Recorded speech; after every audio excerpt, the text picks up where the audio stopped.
Le 13 juin 1917, l'Invicta, navire chargé de soldats anglais, pénètre dans le port de Boulogne-sur-Mer. Cet événement pourrait sembler anodin, puisque depuis 1914, les troupes britanniques transitent dans cette ville sans discontinuer.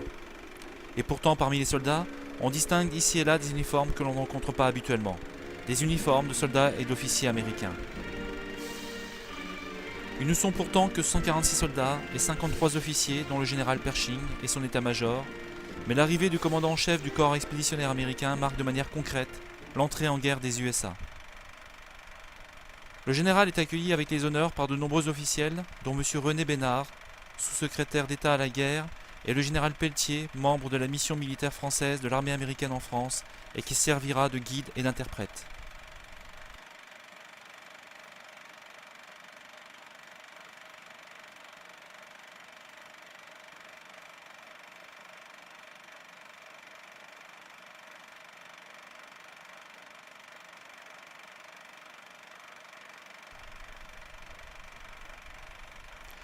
Le 14 juin 1917, le cuirassé Seattle part du port de New York comme navire d'escorte et vaisseau amiral du premier convoi américain à destination des Européennes sous les ordres du contre-amiral Albert Gleaves. Le convoi est composé d'un total de 10 navires de guerre et de 4 autres pour le transport de troupes. Le 22 juin, le convoi rencontre 2 sous-marins ennemis envoyés par l'Allemagne afin de les intercepter. Mais ils sont découverts et mis en déroute. L'attaque se solde par un échec. Le convoi arrive sans encombre dans le port de Saint-Nazaire le 26 juin 1917. Il y a un peu plus de 2 mois de cela, le 6 avril 1917, le Congrès a voté la reconnaissance de l'état de guerre avec l'Allemagne sur demande du président des États-Unis, Woodrow Wilson. Et pourtant, il a fallu de nombreux événements pour convaincre le gouvernement et l'opinion américaine de rentrer dans cette guerre si lointaine. Mais voilà, ce sont d'abord des événements comme le 7 mai 1915 avec le torpillage par un sous-marin allemand du paquebot Lusitania et la mort de nombreux citoyens américains dont des enfants qui ont commencé à affecter l'opinion. Et ce sont plus encore des menaces de l'Allemagne contre les intérêts américains, comme la proposition d'alliance stratégique au Mexique, éventée suite à l'interception d'un télégramme adressé par le ministre allemand des Affaires étrangères, Arthur Zimmermann, à son ambassadeur à Mexico. Et finalement, en janvier 1917, l'extension de la guerre sous-marine par l'Allemagne, visant tous les navires neutres et qui aboutira à un total de 7 navires marchands américains coulés en ce début 1917, va faire basculer définitivement les USA du côté des alliés français et anglais.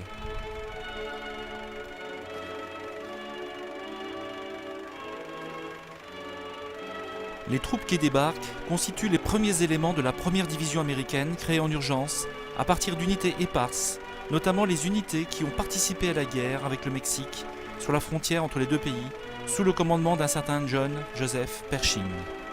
C'est donc dans un uniforme et un équipement prévus pour une guerre dans des contrées semi-désertiques que débarquent ces soldats du Nouveau Monde. Ils sont très reconnaissables avec leur chapeau dénommé Campaign Hat, qui va bientôt être remplacé par un casque lourd identique à celui des soldats anglais. De même, les guêtres, la cravate vont rapidement être troquées par un uniforme plus adapté à la rigueur de nos climats en hiver et les conditions effroyables de cette guerre. Les dernières unités de cette division arriveront le 22 décembre 1917. Le général Seibert, commandant de la première division, est accueilli comme il se doit par les officiers français. Une lourde tâche est devant lui, et elle consiste à montrer qu'à partir de ce moment, les États-Unis d'Amérique sont arrivés et sont prêts à faire la guerre aux côtés de leurs alliés français et anglais.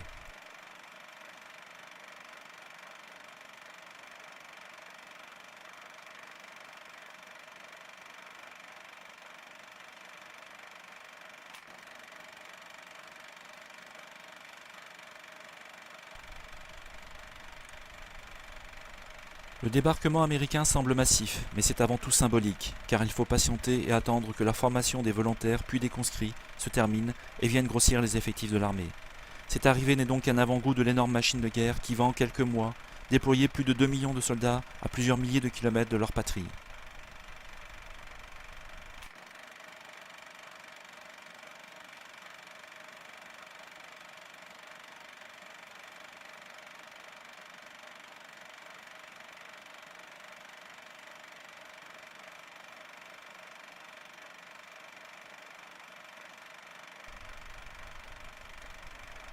En attendant, les unités de la première division défilent fièrement sur le boulevard de l'Océan à Saint-Nazaire pour rejoindre leur cantonnement en périphérie de la ville.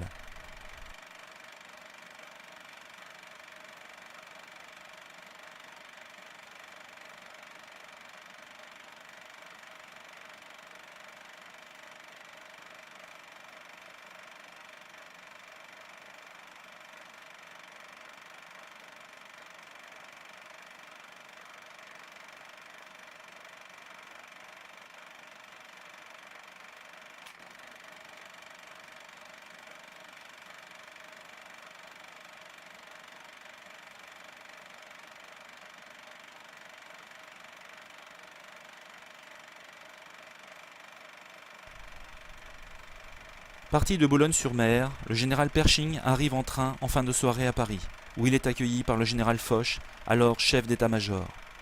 Avant de rejoindre ses appartements à l'hôtel de Crillon, il se dirige vers le cimetière de Picpus, dans le 12e, pour se recueillir sur la tombe de celui qui a aidé les États-Unis pendant la guerre d'indépendance, le marquis de Lafayette. Le geste est fort et chargé de symboles. Il montre la reconnaissance des USA à la France, son plus vieil allié, et exprime sa volonté de l'aider à gagner cette guerre. Ce geste sera reconduit par les officiels américains, et notamment le 4 juillet 1917, jour de l'indépendance, lors de la visite du lieutenant-colonel Stanton, qui prononcera la phrase devenue désormais célèbre « Lafayette, nous voilà ».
La première division d'infanterie US est envoyée à l'entraînement à Gondrecourt dans la Meuse, qui deviendra la première zone d'entraînement divisionnaire.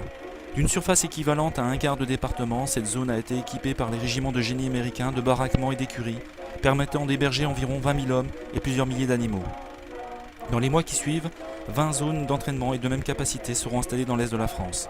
Colombey-les-Deux-Églises fait partie de la 9e zone d'entraînement divisionnaire, centrée sur Châteauvillain en Haute-Marne. Le quartier général des forces américaines est installé en septembre 1917 à Chaumont, préfecture de Haute-Marne. Petit à petit, depuis les ports de l'Ouest, Brest, Saint-Nazaire, La Rochelle, Bordeaux, jusqu'à l'est de la France, c'est un réseau de camps, de centres logistiques, d'hôpitaux, d'exploitations forestières, de voies ferrées, de routes et même de centres de production qui sont mis en place pour assurer la subsistance et l'équipement des 4 millions de soldats américains qui ont été estimés nécessaires pour terminer cette guerre. Après les défilés d'apparat lors du 4 juillet 1917 à Paris, la première division rentre dans le vif du sujet avec un entraînement intensif mené par les chasseurs alpins français aux Blue Devils, c'est-à-dire les Diables Bleus, surnom donné par les Allemands à ces soldats d'élite et qui sera repris plus tard très largement par la presse américaine.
L'année 1917 a été consacrée à l'entraînement et à l'aguerrissement des troupes américaines dans les zones d'entraînement et au combat aux côtés des alliés français et anglais.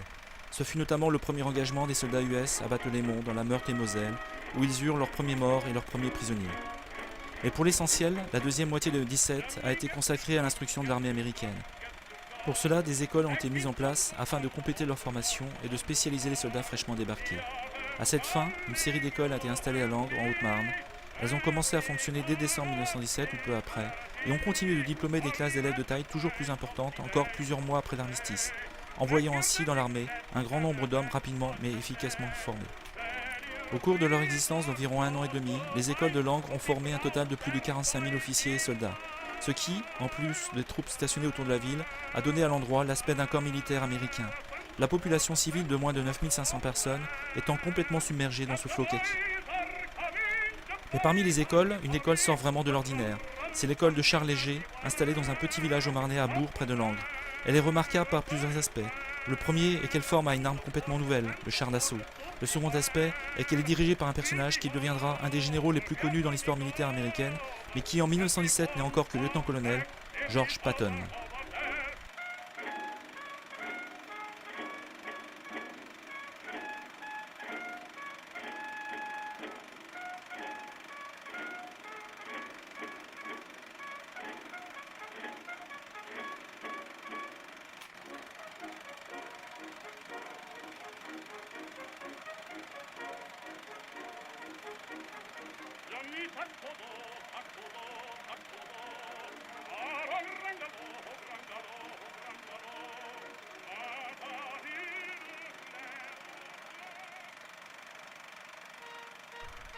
1917 se termine et l'année 1918 annonce véritablement le début des offensives de l'armée américaine sous un commandement indépendant.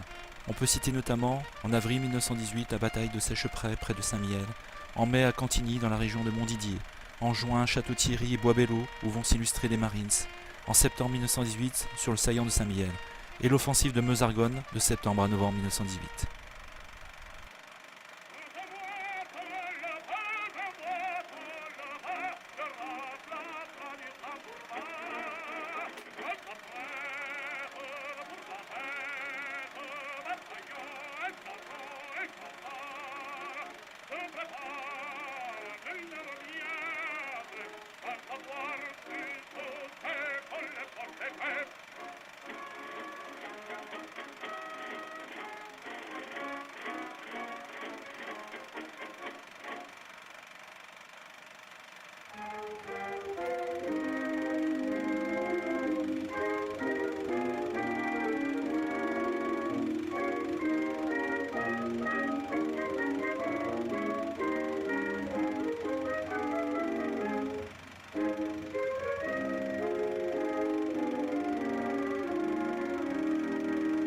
Over there in France, in a big advance,